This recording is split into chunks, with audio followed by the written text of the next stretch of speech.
appreciate kids, or if it's your first time, just welcome.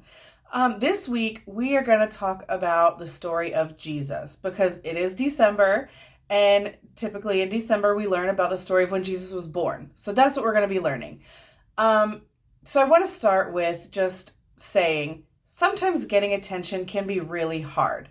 Like if you want to be noticed and you try and you try and you try and nothing works. And then when it doesn't work, you feel bad about it. Like I know I have, I'll speak for myself. There have been times when I've tried to get people's attention and I've done things and nothing works. And then when it doesn't work, I'm just like, oh my gosh, nobody cares about me. This is dumb. But that's not true. Like when we are supposed to be noticed, God is going to make it happen. And we're going to learn about that through this story. So our verse for today is Luke 2:16 through 17. And it says, "They hurried to the village and found Mary and Joseph, and there was the baby lying in the manger. After seeing him, the shepherds told everyone what had happened and what the angel had said to them about this child." So here's the thing.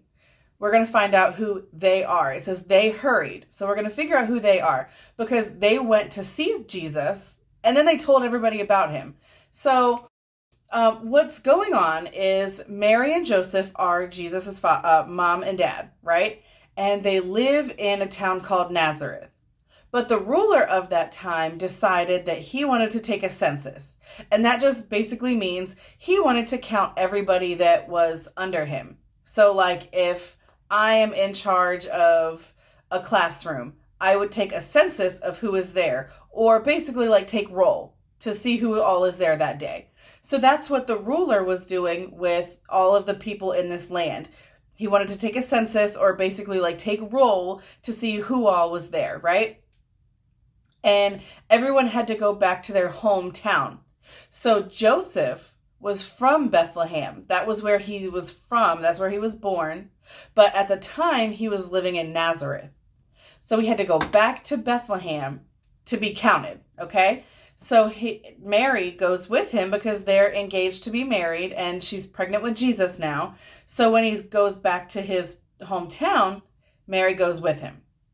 So they get to their to Joseph's hometown and they're knocking on people's doors and they're like, hey, do you have somewhere for me to stay? They go to all the town or the hotels in the area and they're like, hey, we need a place to stay. And everybody's like, sorry, we're booked. We don't have anything for you.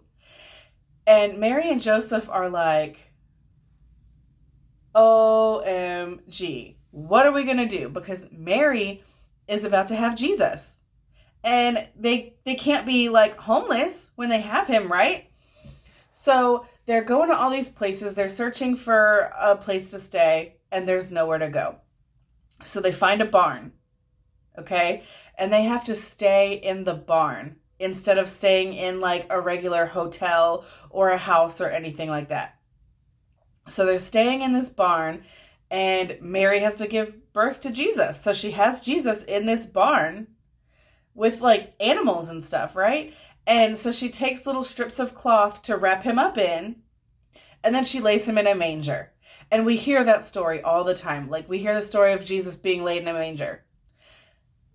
But do you guys know what a manger is? No? Okay, I'm going to tell you.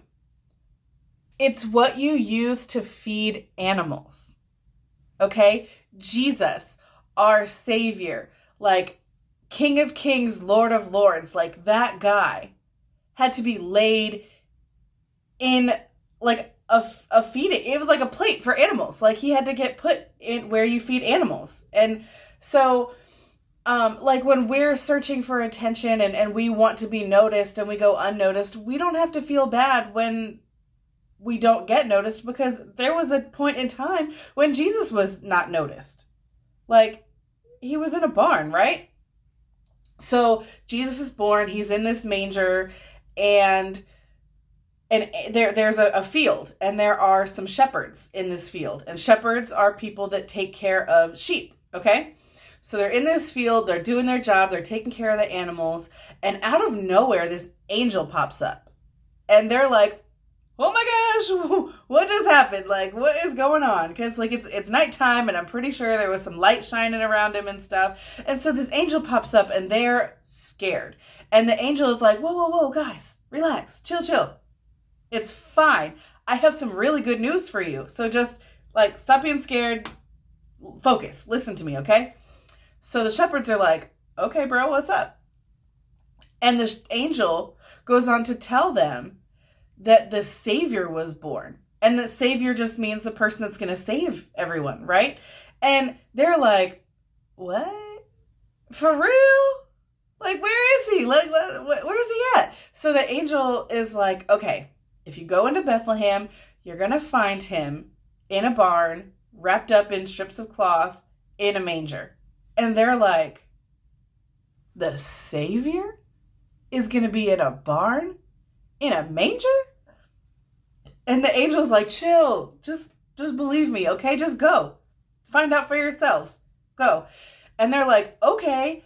And then once he finishes telling them that, like, all these other angels come out of nowhere, and they all start worshiping God. So they have this big worship session. Everybody's like going in, like they're probably all super excited. And then when they finish, all of the angels go away. And once the angels go away, all the shepherds are like looking at each other, and they're like, what are we about to do? Like, let's go see Jesus. So they get their stuff together, and they go to Bethlehem, and they start looking in all these different barns and stuff to find Jesus. And so they finally find him, and they're like, oh snap, like it's real, like what the angel said was true, he's really here, like, oh my gosh. So they start telling everybody they can find. They're like, hey, come here, listen, the Savior has been born, like the Messiah is here, like Jesus is here, he's born. And everybody is like, oh my gosh, what? That's awesome. And then the shepherds go back to their field, and there we have it. Like that's how Jesus was born. Okay. And next week we're going to talk about more like what happens after this. But what I want us to take from this part of the story of Jesus being born, it's two things. Number one, the most important person ever on the planet didn't have a place to go. Nobody would take him in, right? So when we feel like we are not noticed, or we feel like we are out of place, or we don't fit in, that is totally okay. And you can talk to Jesus about it, because like I said, he experienced it. When he was born, he was out of place. He had nowhere to go. He was in a barn, right?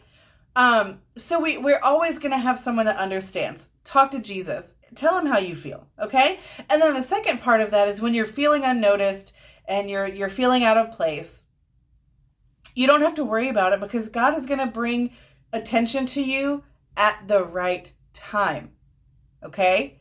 So we don't have to beg for people to notice us. We don't have to beg for people to see what we're doing or whatever like the case is. And I can speak from personal experience. I'll tell you, I went through a period of time where I was so desperate for the people I was hanging out with to really like actually notice me. Because there was a time where like my friends would all get together and I didn't get invited personally. I would get invited through somebody else. Like a big party would happen, and instead of people saying, Jessica, you should come, people would tell one of my friends, and then she would be like, hey, I'm going to this party. Do you want to come? So I felt like nobody wanted me around. I felt like nobody cared about whether I was there or not, because nobody ever invited me. They invited my friends who would tell me about it, and I would get to come just, through word of mouth. And so I felt like nobody cared about me, and I would do all kinds of stuff to try and get their attention, and nothing ever worked. And after a while I was like, you know what? I don't care. I'm not going to try and fit in anymore. And that's when I really started to focus on God. I started to focus on my relationship with God. I started focusing on doing things that would please God. And when I did that, that is when people started to notice me. Okay? I didn't have to beg for people to notice me. I didn't have to beg for people to invite me anywhere. I just started doing what God wanted me to do all along. And God brought attention to me. God made me shine. God made me get noticed. It had nothing to do with all the efforts I was trying. It had nothing to do with anything that I did myself. Okay? So when you feel unnoticed, just focus on God. Do what God is asking you to do, and He is going to make you shine. Okay? So when you feel unnoticed, it's totally okay because Jesus went through it and you can talk to Him about it. And again, when you feel unnoticed, stop worrying about everybody else. Focus on you. Focus on what God has asked you to do. And when the time is right, you are going to shine bright, just like Jesus did. Maybe not as bright as Him because, He's the Savior of the world. But you're going to shine bright. People are going to notice you. And you're going to be able to give the world everything that you have to offer. And you're not going to have to beg people to notice it.